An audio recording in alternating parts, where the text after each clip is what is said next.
जय श्री कृष्ण, जय श्री राधे, जय भगवत गीते, जय गुरुदेव। ओम ओम ओम। आज हम श्रीमद् भगवत गीता जी के द्वितीय अध्याय श्लोक 6 का सरल भावार्थ। इसके पूर्व श्लोक में अर्जुन ने भगवान कृष्ण से कहा कि इन महान अनुभवी गुरुओं को मारने से श्रेष्ठ है कि मैं भिक्षा के अन्न से अपने जीवन का निर्वाह करूं। न च एतद्विदम्य कत्रन न गरिये यद्वा जयम यदि वा न जयुहे यानि वत्वा न जिजीविषामि ते इमे अवस्थिता प्रमुखे धृतराष्ट्र। अर्जुन कह रहे हैं कि हे कृष्ण, हम ये भी नहीं जानते कि युद्ध भूमि के अंदर हमारे लिए क्या श्रेष्ठ है, कि हमें युद्ध करना चाहिए या युद्ध ना करके युद्ध का त्याग करना चाहिए। हमें इनमें से किसी एक बात पर निश्चय नहीं हो रहा, हमारे लिए क्या हितकर होगा। और हम ये भी नहीं जानते कि इस युद्ध भूमि के अंदर हमारी विजय होगी या हमारे विपक्ष में जो कौरव पक्ष की ओर से खड़े हैं वो हमें जीतेंगे या हम उन्हें जीतेंगे। इस बात का भी कोई निश्चय नहीं है कि कौन जीतने वाला है। और जिन धृतराष्ट्र के पुत्रों को, जो अपने ही बंधु हैं, जिनको मारकर हम जीना नहीं चाहते, वही धृतराष्ट्र के पुत्र अपने स्वजन यह युद्ध भूमि में डटकर हमारे साथ लड़ने के लिए, मरने मारने के लिए तैयार खड़े हैं। अब इस श्लोक में देखें कि अर्जुन की जो पहले वाली स्थिति थी उससे थोड़ी भिन्न स्थिति। अर्जुन कुछ सचेत भाव में आया। उसे लगा कि मैं युद्ध भूमि में खड़ा हूं, और उसे ये भी लगा कि मेरा युद्ध करने का कोई भाव नहीं है। लेकिन भगवान कृष्ण बार बार जिन्हें वो अपना सारथी मानते हैं, सर्वस्व मानते हैं, अपना हितैषी मित्र, सब कुछ जिन्हें मानते हैं, वही कृष्ण उन्हें बार बार युद्ध के लिए उत्साहित कर रहे हैं। तो कहीं ना कहीं कोई उद्देश्य होगा।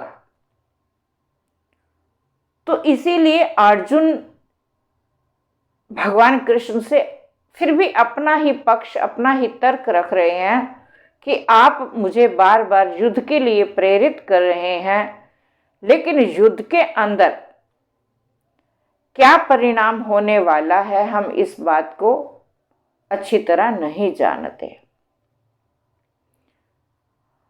इसीलिए अर्जुन कह रहे हैं कि युद्ध हमारे लिए श्रेष्ठ कर है या श्रेष्ठ नहीं है, अर्थात हमें युद्ध करना है चाहिए या नहीं करना चाहिए, इस बात के लिए हमें कोई मार्ग नहीं दिख रहा, उचित मार्ग नहीं दिख रहा। और युद्ध भूमि के अंदर ये भी कोई पक्का नहीं है कि विजय हमारी होगी। हमारी विजय ना होकर हम भी जीत सकते हैं शत्रुओं को, और वो भी हमारे पर विजय प्राप्त कर सकते हैं। तो कोई निश्चय नहीं है कि युद्ध भूमि के अंदर हमारी विजय होगी या हमारे सामने खड़े कौरव पक्ष की होगी। और एक अन्य बात, क्योंकि युद्ध एक क्षत्रिय का धर्म है, अर्जुन जानते थे इस बात को और भगवान भी प्रेरित कर रहे थे। लेकिन उस युद्ध का परिणाम भी अर्जुन जानते थे कि युद्ध से जो होने वाला परिणाम है वो कुल का विनाश है। और इसीलिए अर्जुन भगवान कृष्ण से कह रहे हैं कि जिन्हें मारकर, अर्थात ये धृतराष्ट्र के पुत्र जो हैं, यह अपने ही आत्मीय जन हैं, अपने ही सब जन हैं, जिन्हें मारकर हम जीना नहीं चाहते।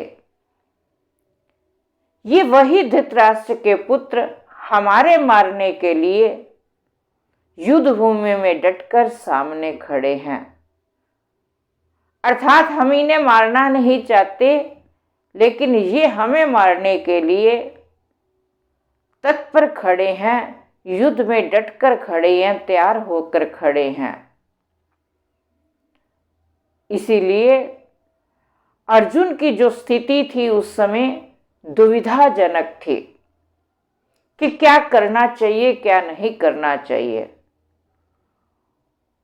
और जब किसी जीव की स्थिति दुविधा वाली होती है, संशयमयी होती है,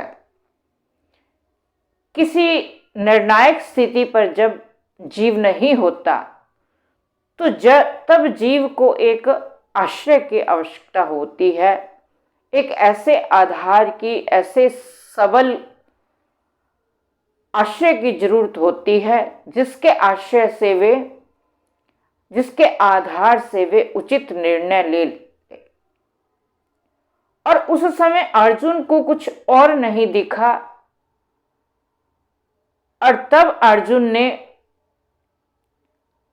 अपना आधार, अपना आश्रय अपने रथ पर बैठे भगवान कृष्ण की ओर देखा और भगवान कृष्ण से ही वो कह रहे हैं कि हमारे लिए क्या कल्याणकारी है, युद्ध करना चाहिए या युद्ध का त्याग करना चाहिए।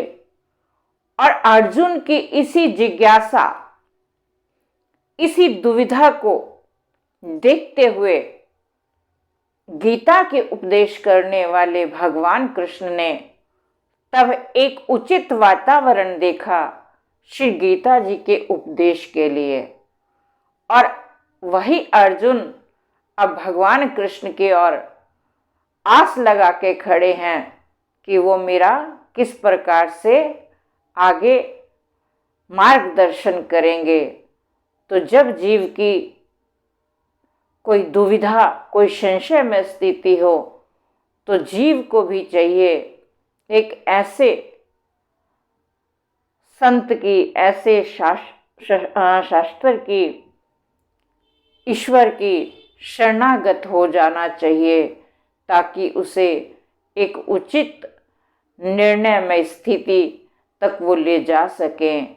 तो अर्जुन की भी दुविधामय स्थिति आज है और वो भगवान कृष्ण को अपना आश्रय आधार बनाकर उसी तरफ आस लगाए हुए कह रहे हैं कि हमारे लिए क्या कल्याणकारी है। जय श्री कृष्ण, जय श्री राधे, जय भगवत गीते।